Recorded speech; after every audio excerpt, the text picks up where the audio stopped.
आणि आता एक ब्रेकिंग बातमी आहे। सांगलीच्या विट्यामध्ये भोंदूगिरीचा कहर समोर आलेला आहे। कुटुंबातले प्रश्न सोडवण्यासाठी नरबळी गर्भपाताचा सल्ला दिलाय। अंगात महापुरुष संचार करत असल्याचं सांगत हा सल्ला दिला। उपचाराच्या नावाखाली पीडितेच्या पतीला काठीनं मारहाण केली आहे। दरम्यान 3 भोंदूंविरोधात विटा पोलिसात गुन्हा दाखल करण्यात आला। सांगलीच्या विट्यात भोंदूगिरीचा हा नवा कहर पाहायला मिळाला।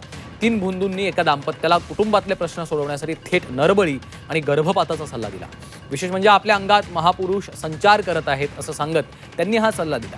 तर उपचाराच्या नावाखाली पीडित महिलेच्या पतीला काठीनं मारहाण केल्याची माहिती समोर आली आहे। पीडित महिलेच्या तक्रारीनंतर विटा पोलिसात महेश बाबर, संकेत निकम आणि सूरज उपाध्याय या तिघांविरोधात जादूटोणा प्रतिबंधक कायद्याअंतर्गत गुन्हा दाखल करण्यात आला आहे।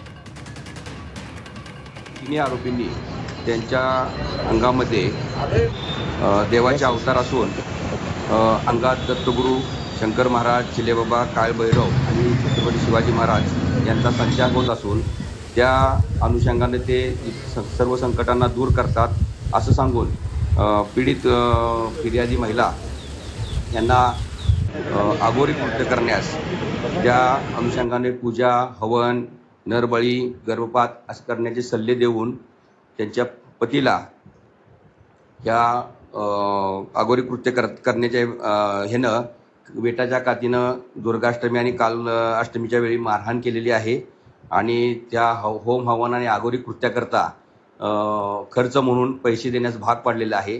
याबाबत गुन्हा दाखल झालेला असून तिन्ही आरोपींना विटा पोलीस स्टेशनकडून अटक करण्यात आलेली आहे।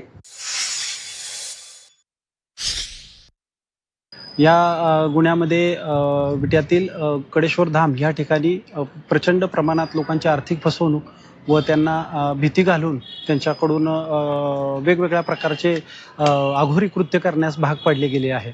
यामध्ये माझी सर्वांना विनंती आहे की यामध्ये पीडित अजून कोण असतील तर त्यांनी येऊन आम्हाला भेटावं व त्यांच्यावरती कारवाईसाठी आम्ही पोलीस प्रशासनासोबत तुम्हाला न्याय मिळवून देण्यासाठी आम्ही तिथं नेहमी सदैव तत्पर राहू।